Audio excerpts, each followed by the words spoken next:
উফ, এই রান্নাঘরে বৃষ্টি হলে একেবারেই রান্না করা যায় না। মনে হচ্ছে আমি বাইরে গাছতলায় বসে রান্না করছি। এদিকে ভাতের হাঁড়ির মধ্যে জল পড়ছে। একটা কাজ করলে হয় না? রান্নাঘরের একপাশে গর্ত করে মাছ চাষ করব এবার থেকে, আর গর্তের চারপাশে লাল শাক লাগিয়ে দেব।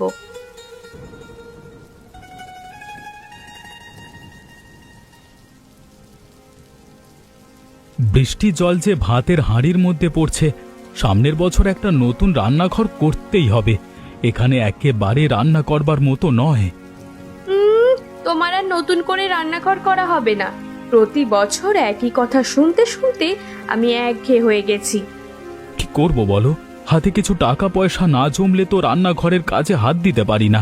চাষ কাজ করে যা হয় তাতে আমাদের খাওয়াটা কোনো রকমে চলে যায়।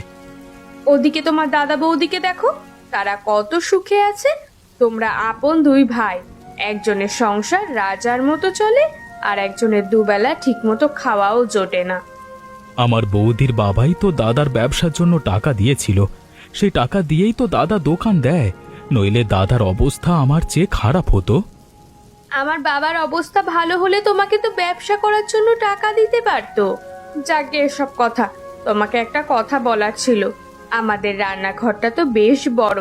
আমি সিদ্ধান্ত নিয়েছি রান্নাঘরের একপাশে একটা ছোট পুকুর করব, আর পুকুরের চারপাশ দিয়ে লাল শাকের বীজ লাগিয়ে দেব।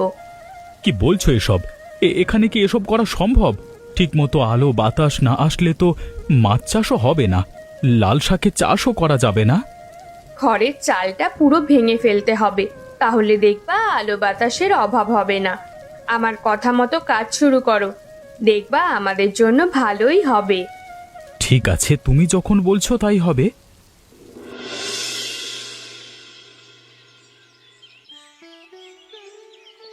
এবার দেখবা মাছ আর শাক বিক্রি করে আমাদের সংসার চলে যাবে, নতুন রান্নাঘরও তুলতে পারবো।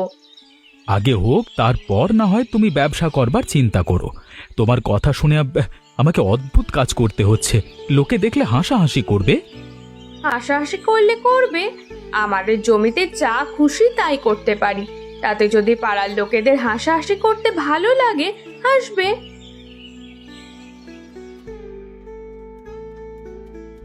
তোরা এখানে কি করছিস? রান্নাঘরে পুকুর? এ বাবা, জীবনে প্রথম দেখলাম। আমার মনে হয় তোদের মাথা খারাপ হয়ে গেছে। আমাদের মাথা একদম ঠিক আছে দিদি, আমরা অনেক বুঝে শুনে এটা করেছি। পারলে তোমরাও আমার মতো রান্না করে মাছ চাষ আর সবজি চাষ করতে পারো। আমরা কি তোদের মতো পাগল রে? হ্যাঁ, এই সব কাজ যারা করে তাদের মাথার সমস্যা আছে। দিদি, তুমি কিন্তু আমাদের অপমান করছো। বৌদি তো ঠিকই বলছে, অন্য কেউ দেখলেও এ কথা বলতো। যেদিন মাছ আর সবজি বিক্রি করে আয় করব, সেদিন আর কেউ আমাদের অপমানও করবে না, আবার হাসাহাসিও করবে না। ঘুমিয়ে ঘুমিয়ে স্বপ্ন দেখ, বুঝলি তো? টাকা আয় করা এত সহজ নয়। এত সহজে যদি আয় করা যেত তাহলে সবাই বড়লোক হয়ে যেত। হ্যাঁ, আমরা তো বড়লোক হতে চাই না, আমাদের সংসারটা কোনো রকমে চলে গেলেই হলো। দিদি, তোমাকে একটা কথা বলবো, কিছু মনে করো না। তুমি এখন এখান থেকে যাও, তোমার জন্য আমরা ঠিকমতো কাজ করতে পারছি না। ঠিক আছে, যাচ্ছি। তুমি বৌদিকে এভাবে না বললেও পারতে। বৌদি কি মনে করবে বলো তো? যা খুশি মনে করার করুক, তুমি কাজ করো তো। বেশি কথা বললে কাজে দেরি হয়ে যাবে। তাড়াতাড়ি কাজ শেষ করো, আমাকে আবার রান্নাও করতে হবে।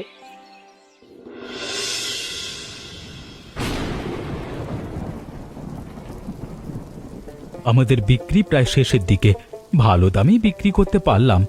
নীলিমা, আজকে তোমার বুদ্ধির প্রশংসা না করে পারছি না। তখন তো আমাকে কত কি বলেছিলে, এখন দেখবা আমাদের দেখা দেখি অনেকেই রান্নাঘরে সবজি চাষ আর মাছ চাষ করবে।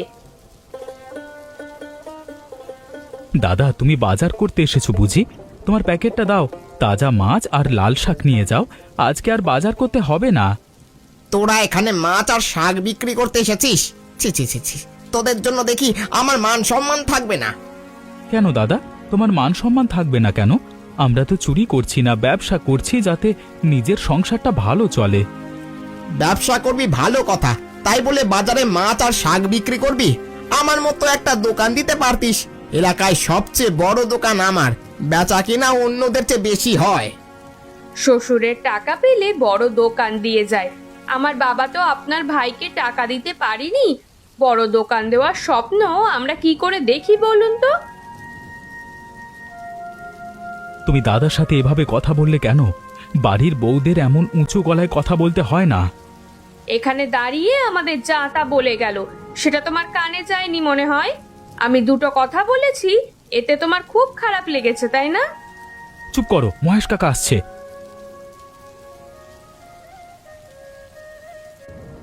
তাজা মাছ আর শাক দেখছি।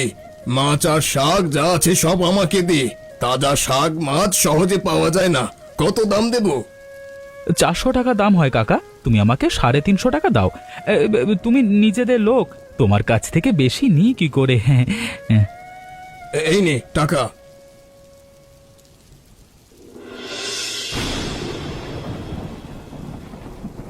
এবার বর্ষা আগে থেকেই শুরু হয়ে গেছে, দোকানে ঠিক আগের মতো বেচা কেনা হচ্ছে না। বৃষ্টির মধ্যে মানুষ ঘর থেকে বার হতে না পারলে দোকানে আসবে কেমন করে? আমাদের কেনা বেচা হচ্ছে না, কিন্তু তোমার ভাইয়ের ব্যবসা তো ভালোই চলছে। 2 দিন পর পর বাজারে লাল শাক আর মাছ বিক্রি করতে নিয়ে আসছে। তোমাকে একটা কথা বলি, ব্যবসা এত সহজ না। 2 দিন বাজারে মাছ আর শাক বিক্রি করেছে বলে ওর বিশাল বড় ব্যবসা হয়ে পড়েছে এটা মনে করো না। কুসুম, তুই এত রাতে এত দূর থেকে একা একা আসলি কেমন করে? মনোজ আসেনি? দিদি, আমি খুব বিপদে পড়ে তোমার এখানে এসেছি, আমাকে তুমি কিছুদিন থাকতে দেবে? তুই আমার একমাত্র বোন, আমার বাড়িতে যতদিন ইচ্ছা ততদিন থাকবি, কিন্তু তোর সমস্যাটা কি সেটা তো বলবি। দিদি, মনোজের সাথে আমার আর সংসার করা হবে না। একজন গরিব কৃষকের সাথে আমি আর থাকতে পারবো না। বাবা কেন যে আমাকে এমন একটা ভিখিরির সাথে বিয়ে দিল, তোরাও বাবাকে কিছু বললি না। মনোজ তো ভালো ছেলে, সবাই ওকে ভালো বলে। তাছাড়া বাবা ব্যবসা করার জন্য টাকাও দিতে চেয়েছিল। বাবা টাকা দিয়েছিল, কিন্তু মনোজ সেই টাকা ফেরত দিয়েছে। শ্বশুরের টাকা সে নাকি নেবে না। বেশি ভালো সাজতে গেছে বুঝলে, দুবেলা খেতে পায় না, তার আবার ফুটানি। শ্বশুরের টাকা নিলে কি জাত যাবে? কুসুম, তুই চিন্তা করিস না। তোর যদি মনে হয় মনোজের সাথে সংসার করবি না, তাহলে দরকার নেই। দরকার হলে এখন থেকে আমাদের এখানে থাকবি। আমরা তো মাত্র 2 জন মানুষ, তুই থাকলে বরং আমাদের ভালোই লাগবে। মন খারাপ করে আর কি করবে? তুমি এখানে বরং খেতে বসো। মনোজ যদি ভালো একটা ব্যবসা শুরু করে তাহলে ওর সাথে সংসার করার চিন্তা করবে, নইলে ওই বাড়িতে তোমার যাওয়ার দরকার নেই। তোর দাদা ঠিকই বলেছে, এবার দাদার পাশে বসে খেয়ে নে তো। রবিন, ভালোই হলো, দুজনে বসে একসাথে চা খেতে পারবো। আমার ঠিক একা একা চা খেতে ভালো লাগছিল না। তা তোমার ব্যবসা কেমন যাচ্ছে? খুব ভালো কাকা, ভাবছি ছোট পুকুর পাড়ে আরো কিছু সবজি চারা লাগিয়ে দেব। এই যেমন বেগুন, আলু, শিম, এই সব আর কি। হ্যাঁ, খুব ভালো বুদ্ধি। বুদ্ধি থাকলে কম জায়গার মধ্যে অনেক কিছু করা যায়।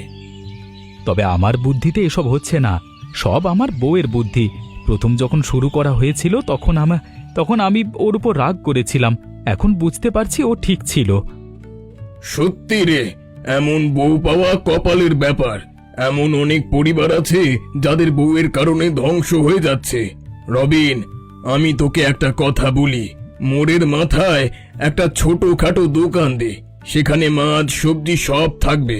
দেখবি গ্রামের লোকজন কাঁচা সবজি আর তাজা মাছ তোর কাছে কিনতে আসবে, কেউ আর বাজারে যাবে না। কাকা, তুমি বুদ্ধিটা খুব ভালো দিয়েছো, কিন্তু এই মুহূর্তে দোকান দেওয়ার মতো টাকা আমার কাছে নেই। তুই চাইলে আমি টাকা দিতে পারি, আস্তে আস্তে আমার টাকা পরিশোধ করে দিবি। তাহলে তো খুবই ভালো হয়। তোমার মতো মহান মানুষ আছে বলে আমাদের মতো গরিবেরা এখনো বেঁচে আছে। উপরওয়ালা আমায় ভালোই দিয়েছে। আমি যদি কাউকে সাহায্য করি তাহলে উপরওয়ালা খুশি হবে। তাছাড়া আমি তো এমনি এমনি দিচ্ছি না। তাহলে মোড়ের মাথায় দোকান দিতে বলছো? ঠিক আছে, তাই হবে। কিন্তু কাকা, মোড়ের মাথায় যে আমার দাদার মুদিখানার দোকান, দাদা বিষয়টা ভালোভাবে নেবে বলে মনে হচ্ছে না। দাদার কথা চিন্তা না করে নিজের কথা ভাব। তোর দাদা কি তোর কথা চিন্তা করে? তুমি ঠিক কথাই বলেছো কাকা। এখন থেকে নিজের কথা ভাববো। নিজে না থাকলে কেউ ফিরেও তাকাবে না। হ্যাঁ, এই তো একদম ঠিক বুঝেছিস।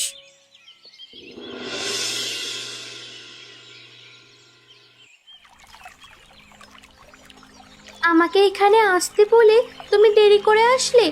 1 ঘন্টা ধরে আমি তোমার জন্য অপেক্ষা করছি। এখন বলো, কি জন্য আমাকে দেখা করতে বলেছিলে? আমি তোমাকে নিতে এসেছি, তুমি আমার সাথে বাড়ি চলো। দেখো কুসুম, এখন আমার কিছু নেই এটা ঠিক, কিন্তু আমি একদিন অনেক কিছু করব। তুমি একবার আমার উপর ভরসা করে আমার সাথে চলো। কি করে ভাবলে আমি তোমার সাথে যাব? তোমার মতো ভিখিরির সাথে আমি একদিনও থাকতে চাই না। বাবা তোমাকে টাকা দিতে চেয়েছিল, কিন্তু তুমি টাকা নাওনি। শ্বশুরের কাছ থেকে টাকা নিব এই ধরনের মানসিকতা আমার নেই। আমি নিজে কিছু করতে চাই। আমি গরিব, তবে এমন তো না যে তোমাকে 2 বেলা খেতে দিতে পারবো না। তোমার মতো ছেলের সাথে বাবা কি দেখেছে আমার বিয়ে দিয়েছিল? তুমি এখন যাও তো এখান থেকে। তোমার সাথে আমার একদম কথা বলতে ইচ্ছে করছে না। তুমি ভুল করছো, আমাকে এভাবে ফিরিয়ে দিও না। আমি একবার মুখ ফিরিয়ে নিলে আর তোমার কাছে ফিরবো না। তুমি আমাকে শাসালে। শোনো, তোমাকে আমার কাছে আর আসতে হবে না। তোমার মুখ আমি দেখতে চাই না, বুঝেছো? অনেক অহংকার তোমার। এত অহংকার থাকা ভালো না। আমার জায়গায় অন্য কেউ হলে তোমার অবস্থা খারাপ করে দিত। এসব বলার জন্য আমাকে এখানে আসতে বলেছো? তোমার সাথে দেখা করতে আসাটাই আমার ঠিক হয়নি।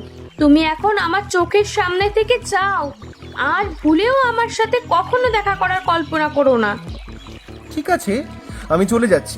তবে যাওয়ার আগে একটা কথা বলে যাচ্ছি, তোমার কপালে দুঃখ আছে। ফালতু কথা বলো না তো। আমার কপালে দুঃখ আসতে যাবে কেন? তোমার সাথে ফাও কথা বলে কোনো লাভ নেই। আমি গেলাম।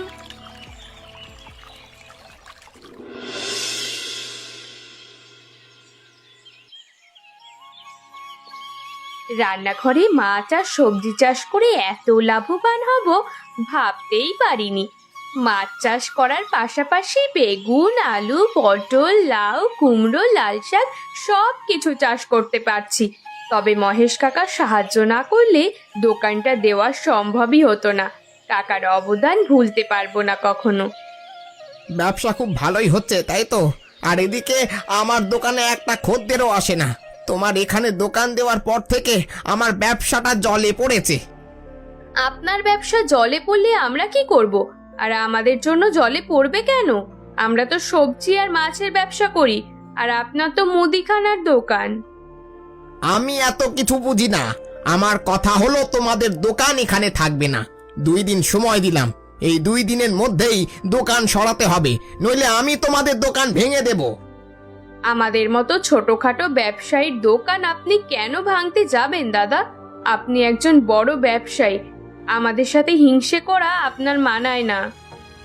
ভুলে যেও না, তুমি আমার ছোট ভাইয়ের বউ। আমার সামনে মাথা নিচু করে কথা বলো। আপনার ছোট ভাইকে কোনোদিন ভাই বলে পরিচয় দেন? আজকে হঠাৎ ছোট ভাইয়ের কথা বললেন? দাদা তুমি, নীলিমা দাদাকে বসতে দাও। দাদা, আমার দোকানে এসেছো, কিছু না খেয়ে যাবে না? রমেশ চাচার দোকান থেকে তোমার জন্য চা আর বিস্কুট নিয়ে আসছি। আমি এখানে বসতে আসিনি রবিন। আমি চাই না তোদের দোকান এখানে থাক। 2 দিন সময় দিলাম, এর মধ্যে দোকানটা এখান থেকে সরিয়ে ফেলবি। আর তোর বউকে আমার সামনে গলা নিচু করে কথা বলতে বলবি। বললেই হলো? আমরা এখান থেকে দোকান সরাবো না, দেখি কি করতে পারো। দাদা কেন যে আমাদের দেখতে পারে না কিছুই বুঝতে পারি না।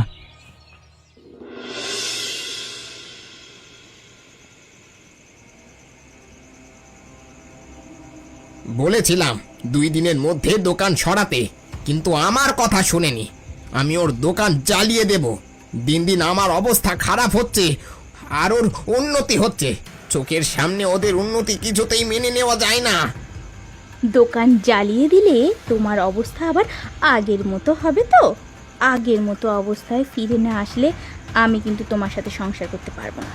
কুসুম যেমন মনোজকে ছেড়ে চলে এসেছে, আমিও তোমাকে ছেড়ে চলে যাব। এই দিদি, কোথায় যাবি তুই? বাবা জায়গা দিবে না। আমি আগে বাবার ওইখানেই গিয়েছিলাম। বাবা জায়গা দেয়নি বলেই তোর বাড়িতে এসেছি। বাবা আমাকে কি বলেছে জানিস? বলেছে তোর দিদিও যদি কুবেরকে রেখে চলে আসে তাহলে তারও জায়গা হবে না। তাহলে এতদিন আমার কাছে টাকা ছিল বলে তুমি আমার সাথে ছিলে, এখন আমার ব্যবসা ভালো যাচ্ছে না বলে আমাকে ছেড়ে চলে যেতে চাইছো, তাই তো? তোমার আসল চেহারা আমি দেখতে পেয়েছি। আসলে তুমি লোভী, তোমার বোনও লোভী। এই, তুমি আমাকে লোভী বলবে না তো, লোভী বলবে না। বাবার যৌতুকের টাকা দিয়ে তুমি ব্যবসা শুরু করেছিলে, এই কথা ভুলে যাবে না, বুঝেছো? লোভী তো তুমি। আমি কি করলাম? আগুন, আগুন, আমাকে বাঁচাও, বাঁচাও। আর ভয়ের কিছু নেই, আগুন নিভে গেছে। আসলে রাগের মাথায় ছুঁড়ে ফেলতে গিয়ে তোমার গায়ে পড়েছে। বিশ্বাস করো, আমি এটা করতে চাইনি। আর একটু হলেই তো আমার বোন পুড়ে মারা যেত। এই কুসুম, এই লোকটার সাথে আমরা আর থাকবো না রে। দিদি, আমরা কোথায় যাব? আমাদের যে যাওয়ার কোনো জায়গা নেই। দু চোখ যেদিকে যায় সেই দিকেই চলে যাব, কিন্তু এই লোকটার সাথে সংসার করব না।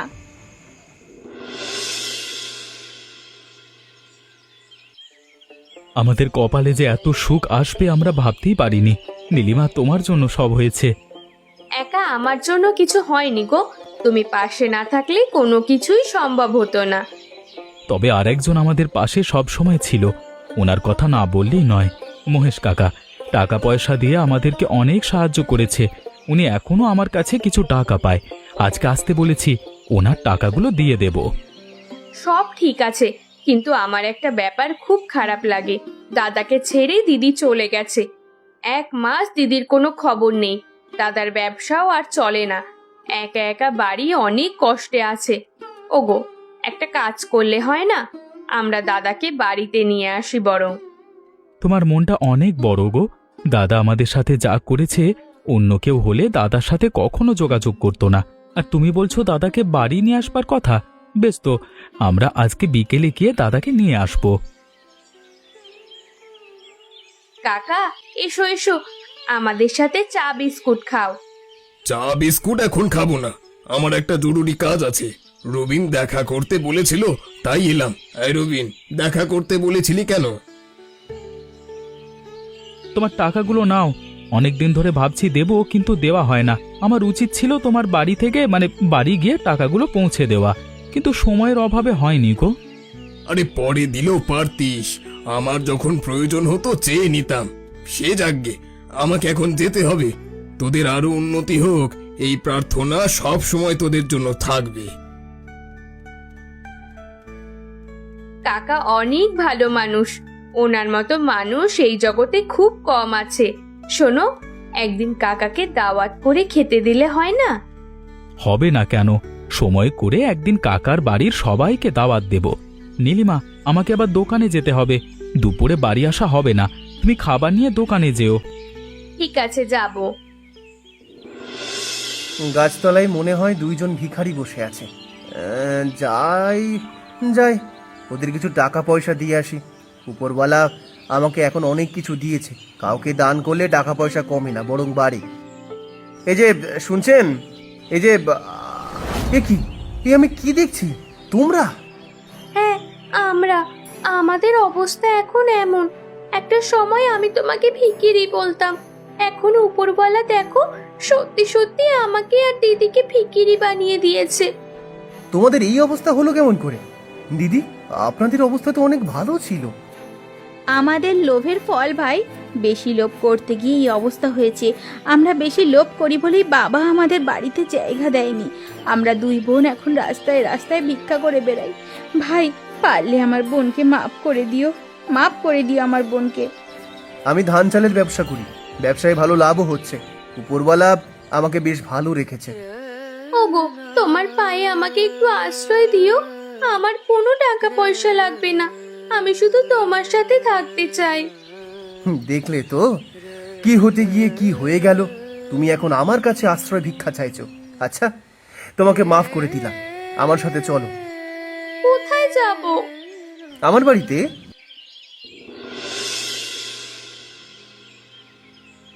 আমি তোদের সাথে এত খারাপ আচরণ করার পরও তোরা আমাদের আশ্রয় দিয়েছিস। তোদের ঋণ আমি কোনো দিন শোধ করতে পারবো না। এভাবে বলো না দাদা, বাবার পরে আমি তোমাকে স্থান দিয়েছি। তোমার বিপদে আমি পাশে দাঁড়াবো না তো কে দাঁড়াবে? লোভ আমাকে খারাপ মানুষে পরিণত করেছিল।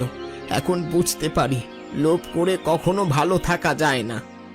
দাদা, আপনি আপনার ভুল বুঝতে পেরেছেন।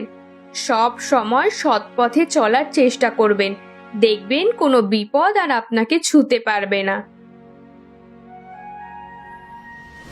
তুমি কেন এসেছো? তুমি একজন লোভী মানুষ। তোমার জন্য আমি নিজের ভাইকে কোনোদিন মানুষ মনে করিনি। ওগো, আমাকে তুমি মাফ করে দাও। আমার ভুল আমি বুঝতে পেরেছি। তুমি যেভাবে আমাকে রাখবে আমি আমি আমি সেইভাবেই তোমার সাথে থাকবো। ওগো, আমাকে মাফ করে দাও, তুমি মাফ করে দাও। তোমাকে আমি কিছুতেই মাফ করতে পারবো না। তোমার বাবার কাছ থেকে আমি যে টাকা নিয়েছিলাম দোকান বিক্রি করে শোধ করে দেব। তোমার কিছু শোধ করা লাগবে না, তুমি শুধু আমাকে আশ্রয় দাও। দোকান বিক্রি করতে হবে না, তোমার ব্যবসা আবার আগের মতো হবে। আমাকে শুধু একটু আশ্রয় দাও। দাদা, আপনি দিদিকে মাফ করে দিন। দিদি নিজের ভুল বুঝতে পেরেছে। আর দোকান বিক্রি করবেন না। ব্যবসা করতে গেলে মানুষের লাভ লোকসান হয়, তাই বলে ভেঙে পড়লে চলবে না। দাদা, দাদা বৌদিকে মাফ করে দাও। তোরা যখন বলছিস তাহলে মাফ করে দিলাম। আর একটা কথা, এখন থেকে সুখে দুঃখে দুই পরিবার একে অপরের পাশে থাকবো। একদম দাদা।